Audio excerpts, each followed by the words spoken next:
ہر قسم کی حمد و ثنا، تعریف و توصیف، کبریائی و برتری اللہ وحدہ لا شریک کے لیے لائق و دیبا ہے، جو ساری کائنات کا خالق و مالک، سارے جہان کا رازق و پالنہار اور ساری کائنات کا معبود۔ اللہ رب العالمین کے حمد و ثنا کے بعد بے شمار رحمتیں، برکتیں، نوازشیں اور درود و سلام نازل ہوں اللہ رب العالمین کے بھیجے ہوئے تمام انبیاء اور رسول پر، خاص طور سے ہمارے اور آپ کے نبی اور رسول جناب محمد رسول اللہ صلی اللہ علیہ وسلم پر، آپ کے اصحاب، آپ کی آل اولاد، ازواج مطہرات اور قیامت تک صحیح معنوں میں آپ کی اتباع کرنے والے لوگ، آمین۔ محترم سامعین، آپ کو یاد ہوگا کہ کئی جمعے سے منہج سلف کے بیان کا تذکرہ چل رہا ہے، اور آج کا خطبہ بھی اسی سلسلے کی ایک کڑی ہے۔ لیکن آج کا خطبہ شروع کرنے سے پہلے میں یہ بات عرض کر دوں کہ ہمارے بعض احباب عجلت پسند طبیعت کے حامل ہوتے ہیں، اور کسی بھی سلسلے کو شروع ہوتے زیادہ دیر بھی نہیں ہوتی ہے یہ پوچھنا شروع کر دیتے ہیں کہ سلسلہ ختم کب ہوگا۔ یہ بعض دفعہ آدمی کے ذہن میں ایک بات یہ بھی آ سکتی ہے، بھائی منہج ہی کو بار بار کیوں ذکر کیا جا رہا ہے، اور بھی تو بہت سے مسائل ہیں۔ دونوں چیز کے بارے میں ایک بات ذہن میں رکھنی چاہیے کہ جتنے بھی خطبات ہوتے ہیں، جتنے بھی تقاریر ہوتی ہیں، چاہے اس کا الگ سے کوئی ٹاپک بیان کیا جائے یا نہ بیان کیا جائے، اصلاً وہ کسی نہ کسی ایک اہم مضمون کے سلسلے سے جڑی ہوئی ہوتی ہے۔ مثال کے طور پر تمام تر باتیں یا تو عبادات سے متعلق ہوں گی، عبادات کا ٹاپک دے دیا جائے، برسہ برس سے ٹاپک ختم نہیں ہوگا، آپ کو لگے گا ایک ٹاپک پہ گفتگو ہو رہی ہے۔ لیکن اگر اسی ٹاپک کو ذرا سا چینج کر کے نماز کا روزے کا کر لیا جائے تو آپ کو سمجھتا ہے الگ ٹاپک چل رہا ہے، حالانکہ وہ ٹاپک اسی بڑے ٹاپک ہی کا حصہ ہے۔ لہذا جب کوئی بڑا ٹاپک شروع کیا جاتا ہے تو مقصد یہ ہوتا ہے کہ آپ کو ایک سلسلے سے، ایک چین سے جوڑے رکھا جائے، ورنہ ہر خطبہ اور ہر تقریر، ہر بیان ایک مستقل ٹاپک کی حیثیت رکھتا ہے۔ اسی لیے کسی سلسلے کو شروع کرتے وقت ہمیں اور آپ کو اقتدار کا شکار نہیں ہونا چاہیے۔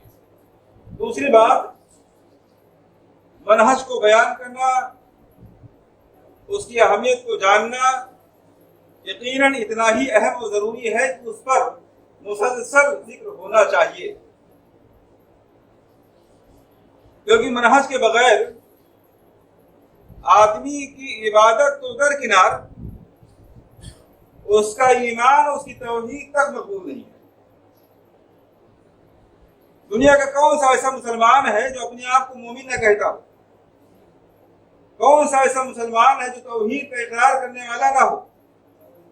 کون سا ایسا مسلمان ہے جو اپنی نسبت قرآن و حدیث کی طرف نہ کرتا ہو؟ لیکن کیا ان نسبتوں کی بنیاد پر، ان دعووں کی بنیاد پر کوئی آدمی صحیح معنوں میں مسلمان ہو جاتا ہے؟ تو منہج کو سمجھنا اس لیے بھی ضروری ہے کیونکہ منہج کی اہمیت اور اس کا درجہ توحید سے بھی بڑھ کر کے ہے، توحید سے بھی پہلے ہے۔ یعنی منہج سلف کے بغیر اگر کوئی آدمی توحید کا قائل ہوتا ہے تو اس کا توحید اور اس کا وہ ایمان بھی مقبول نہیں ہے۔ اس لیے سب سے پہلے منہج کا سمجھنا ضروری ہے، اور اسی لیے منہج سلف پر آپ کے سامنے تفصیل کے ساتھ گفتگو کی جا رہی ہے۔ منہج سلف ہی کے اس سلسلے کی ایک کڑی کے طور پر آج کا ٹاپک ہے اہل بدعات، اہل بدعت کی توقیر اور تعظیم سے دور رہنا، ان کی توقیر اور تعظیم نہ کرنا، یہ بھی منہج سلف کا ایک حصہ ہے۔ یعنی ہمارے اسلاف جن کی طرف نسبت کرتے ہوئے اپنے آپ کو ہم سلفی کہتے ہیں، وہ ہمیں اس بات کی عملی اور قولی تعلیم دیا کرتے تھے کہ ہم کسی بھی بدعتی کی توقیر اور تعظیم و تکریم نہ کریں۔ میں اس سلسلے میں اسلاف کے اقوال کو ذکر کرنے سے پہلے کچھ تمہیدی باتوں پر روشنی ڈالنا چاہتا ہوں۔ بدعت عربی زبان کا لفظ ہے جس کے معنی ہوتے ہیں کسی پچھلے مثال کے بغیر کسی کام کو انجام دینا۔ اللہ رب العالمین نے اپنے سلسلے میں فرمایا بدیع السماوات والارض، یہ بدیع کسی بدعت سے بنا ہے۔ اللہ رب العالمین آسمانوں اور زمینوں کا بدیع ہے، یعنی پچھلی کسی مثال کے بغیر اس کو ایجاد کرنے والا، اس کو پیدا کرنے والا ہے۔ اور شریعت کی اصطلاح میں بدعت ہر اس قول، ہر اس فعل، ہر اس اعتقاد کا نام ہے جس کی دلیل قرآن و حدیث میں نہ ہو، جس کا ثبوت صحابہ کرام اور اسلاف سے نہ ملے، وہ بدعت ہے۔ بدعت کی مختلف شکلیں ہیں۔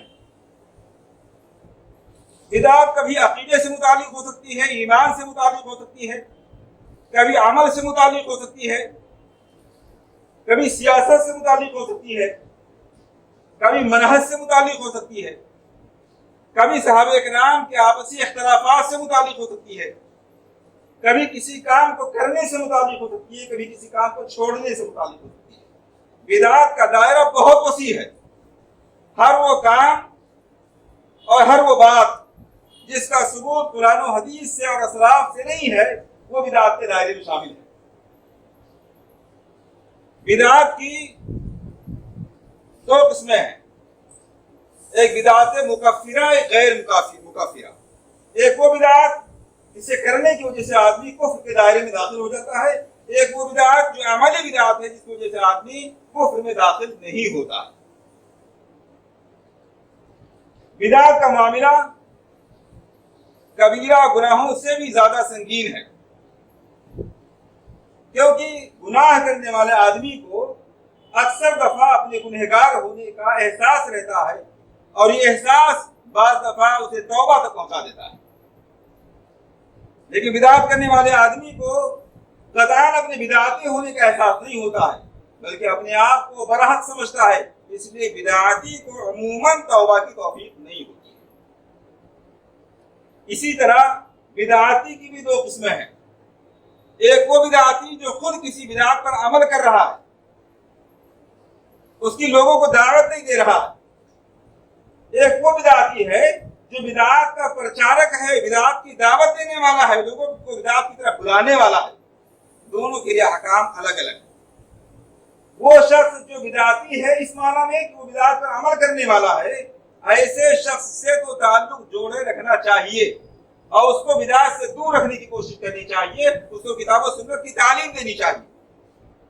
لیکن جو آدمی بدعت کا پرچارک اور داعی ہے، ایسے بدعتی کی توقیر و تعظیم کرنا منہج سلف کے خلاف ہے۔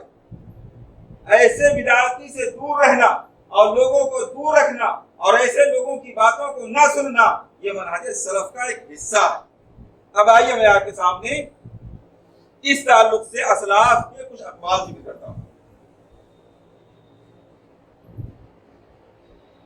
اللہ کے رسول صلی اللہ علیہ وسلم نے ارشاد فرمایا، جو سلف کے امام ہیں، عام طور سے بات ذہن میں آ سکتی ہے کہ سلف کے اقوال میں نبی اکرم صلی اللہ علیہ وسلم کا قول کیوں ذکر کیا جا رہا ہے۔